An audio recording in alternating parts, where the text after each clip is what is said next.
of this situation already, and them cannot take it anymore because it is very hard and it is very tough. I know she needs a house, but what else have you? I want some help for my child and a house. Kriminalitas dapat berimbas pada kemiskinan dan kriminalitas pula diakibatkan oleh kemiskinan itu sendiri. Banyak anak putus sekolah akibat beban kemiskinan yang mendera keluarga. Skill dan SDM tak lagi diharapkan sepanjang hidupnya dan melabelkan diri sebagai orang yang miskin yang akan menambah angka di setiap tahunnya. Benarkah demikian? Simak video ini sampai selesai agar tidak gagal faham.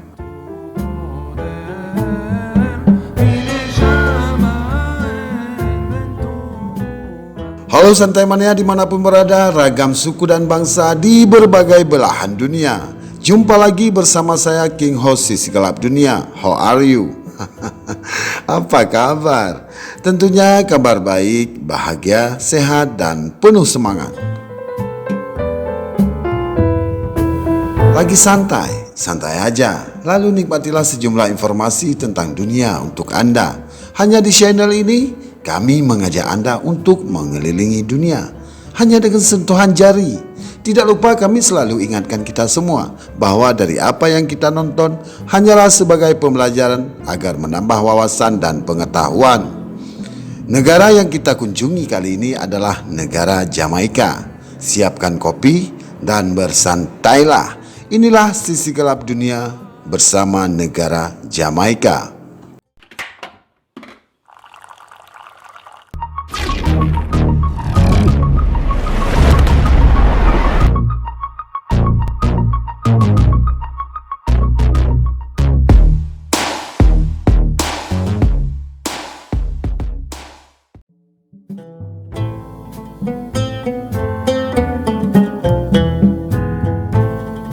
Meskipun Jamaika sekarang merupakan negara kelas menengah yang didominasi kemiskinan, masih berada di daerah pedesaan di negara itu, di mana kejahatan, kurangnya pendidikan, pengangguran, dan bencana alam bisa terjadi.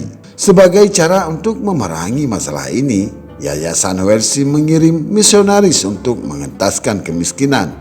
Ada 14.000 warga Jamaika yang hidup dalam kemiskinan ekstrim.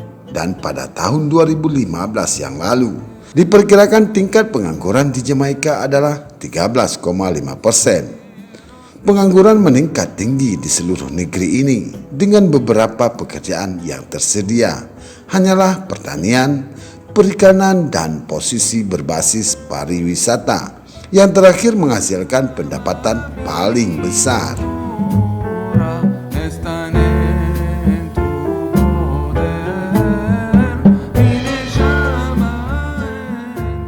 Kemiskinan juga berasal dari tingginya angka kriminalitas pemuda. Anak-anak yang hidup dalam kemiskinan di Jamaika sering menjadi yatim piatu, status yang membuat mereka menjadi sasaran geng dan kekerasan jalanan. Anak-anak Jamaika juga menghadapi kesempatan yang tidak setara dalam menerima pendidikan menengah.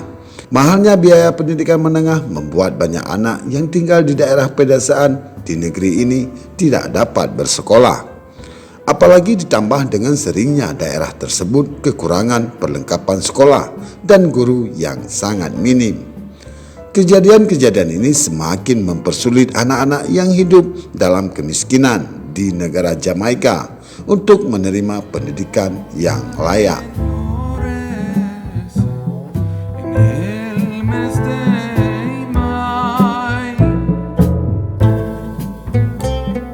Menurut The Global Facility for Disaster Eradication and Recovery, Jamaika adalah negara yang paling tidak terlindungi dari bencana alam di dunia. Negara ini dilanda badai, banjir, tanah longsor, dan gempa bumi.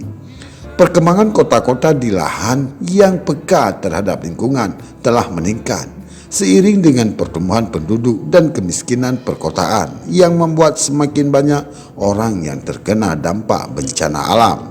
Dalam dekade sebelum pandemi, Jamaika membuat kemajuan yang baik untuk memulihkan stabilitas ekonomi dan keuangan negara mereka. Dibantu oleh dukungan keuangan dana, defisit fiskal diturunkan dari 11% dari PDB pada tahun 2009 menjadi surplus. Utang publik turun dari 142% PDB menjadi 94% pada tahun 2019 yang lalu. Dan inflasi serta defisit transaksi berjalan menurun.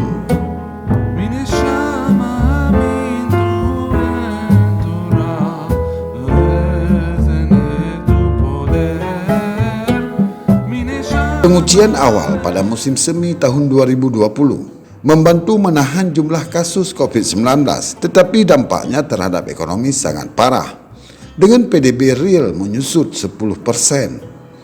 Untuk mengurangi dampak pandemi pada kesehatan masyarakat dan ekonomi, pihak berwenang menangguhkan aturan fiskal selama 1 tahun dan dengan cepat menerapkan langkah-langkah kesehatan masyarakat dan paket fiskal untuk mendukung pekerjaan dan melindungi segmen populasi yang paling rentan. Penurunan dan paket fiskal mengakibatkan defisit fiskal sebesar 3,1% dari PDB pada tahun 2020 dan tahun 2021.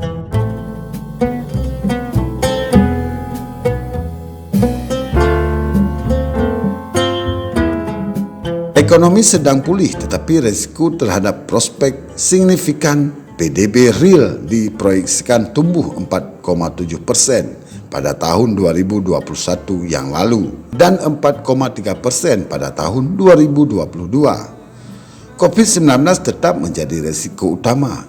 Gelombang COVID-19 yang diperbarui di Jamaika atau di luar negeri dapat menyebabkan gangguan pariwisata, perdagangan, dan arus modal yang lebih lama. Risiko lainnya adalah ketidakpastian durasi tekanan inflasi global yang telah mendorong inflasi jauh di atas kisaran target bank sentral 4 atau 6%. Bencana alam terus menjadi risiko yang selalu ada di negeri ini. Para direktur merekomendasikan untuk meningkatkan pendapatan dan memprioritaskan pengeluaran untuk menciptakan ruang bagi kesehatan, pendidikan, infrastruktur, dan investasi yang meningkatkan pertumbuhan termasuk untuk ketahanan iklim. Meningkatkan efisiensi pengeluaran dan menahan tagihan upah akan menjadi sangat penting dalam hal ini.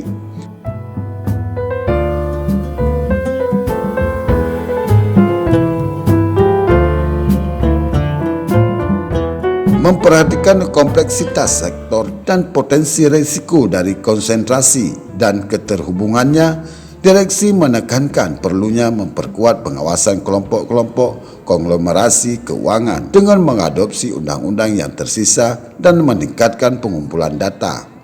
Mereka juga menyuruhkan upaya lebih lanjut untuk memperkuat kerangka APU atau PPT, termasuk dengan segera mengimplementasikan rencana aksi yang disepakati dengan gugus tugas aksi keuangan. Direksi mendorong pihak berwenang untuk mengatasi kendala sisi penawaran terhadap pertumbuhan melalui reformasi struktural yang diprioritaskan, yang bertujuan untuk meningkatkan daya saing dan ketahanan, termasuk melalui transformasi digital. Mereka menyoroti perlunya memperkuat pendidikan dan pelatihan, meningkatkan infrastruktur, mengurangi kejahatan, dan membangun ketahanan dan adaptasi terhadap bencana alam. Selanjutnya, simpulkan sendiri menurut Anda, dan terima kasih telah menonton video ini sampai selesai. Silahkan request negara mana yang akan kami bahas untuk video-video selanjutnya. Sampai jumpa di video berikutnya. Jangan lupa like, subscribe channel ini, agar kita dapat mengenal dunia hanya dengan sentuhan jari. Selamat melaksanakan aktivitas dan sehat selalu. Bye-bye.